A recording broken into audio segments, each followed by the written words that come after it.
Spider-Man 1 or the beginning of the yeah, Spider-Man 1 has came out in 2002, and I decided to do my review of it leading up to the new terrible No Way Home. So let's begin. Now, this film was incredible. I remember watching it when I was younger, and one of my more weirdest memories of it was when I broke the disc. Yeah, I do remember breaking that disc, and it still has haunted me. Like, it still gives me PTSD. Um, yeah, we'll talk about that later. But yeah, it still haunts me that I did that. Obviously, it was an accident. It wasn't like it was on purpose, but I always remember having like PTSD from that. Every time I look at something, I'm like, I do at times get remembering of like when I broke that disc. Again, it happened like years ago, so there's no way any of you would have noticed because I was a lot younger back then. Um,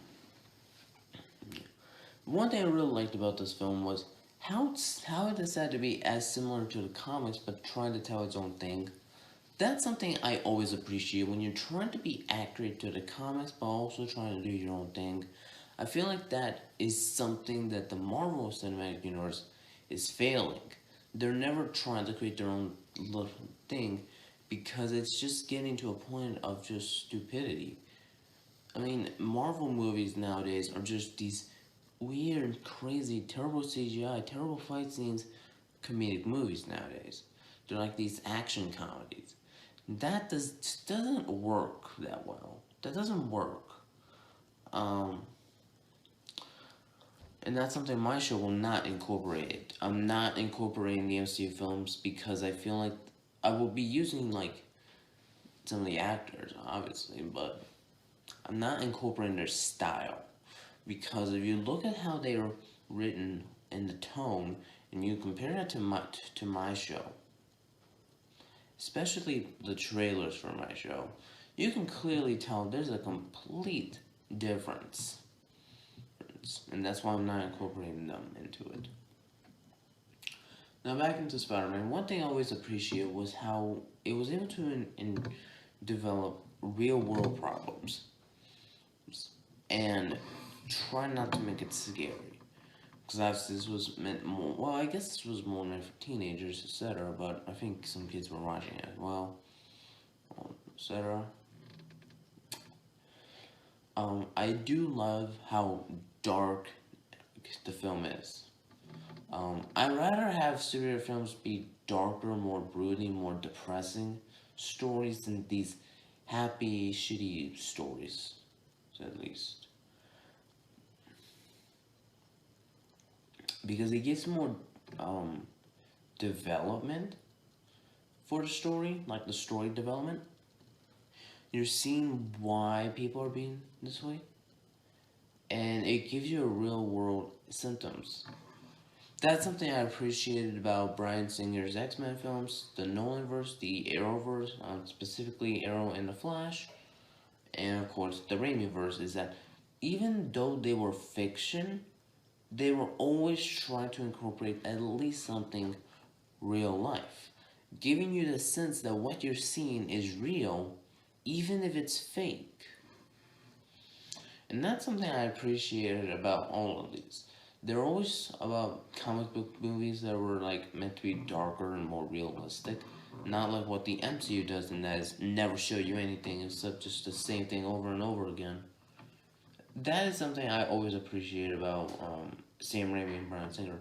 They're always trying to do something that is not like weird or mystical like what the Marvel movies are nowadays, but they were trying to incorporate what really made the characters interesting in the comics. One thing about Batman that he's more interesting is the real life aspect of the characters.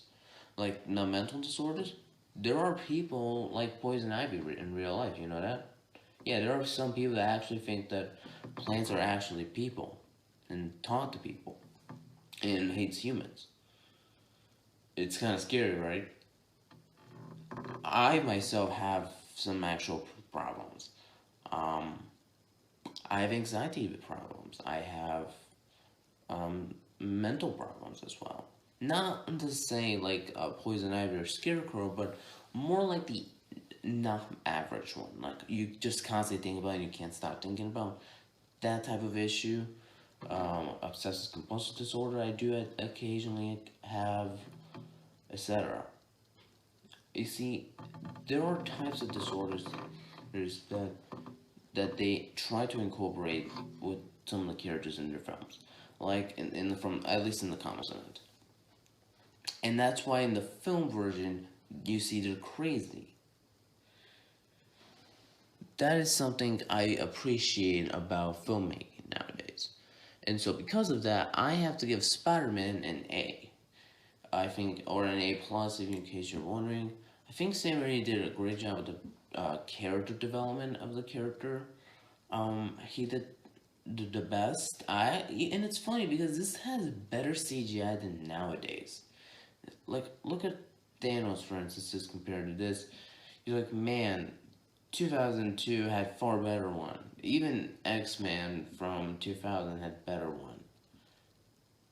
Yep. So anyways, what do you think of Spider-Man 2002? Directed by Sam Raimi. Do you like it? Do you hate it? Let me know in the comments. And if you have not done it already, hit that like button, subscribe to that button, share this video with your friends, and I'll see you guys next time. Goodbye.